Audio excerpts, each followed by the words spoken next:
இந்த சாலை இரவு 12 மணிக்கு பிறகு யாரும் உயிரோட போக முடியாத சாலை.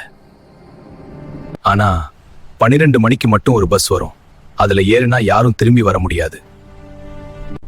அவசரத்தில் அருண் அந்த பஸ்ஸில் ஏறினான். அதுதான் அவன் செய்த கடைசி தவறு. பஸ்ஸுக்குள்ள யாரும் பேசல, யாரும் ஈமைக்கல, அனைவரும் உயிரோட இல்ல. டிக்கெட் கேட்டான் அருண். கண்டக்டர் சொன்னா, பணம் வேண்டாம், உன் பேரை மட்டும் சொல்லுன்னு சொன்னா. டிக்கெட்ல ஒரே வார்த்தை இருந்தது, இறங்காதே. அப்போதான் ஒரு பெண் பஸ்ல ஏறினா. அவளுக்கு கண்ணே இல்ல. இந்த பஸ்ல நீ முதல் ஆள் இல்ல.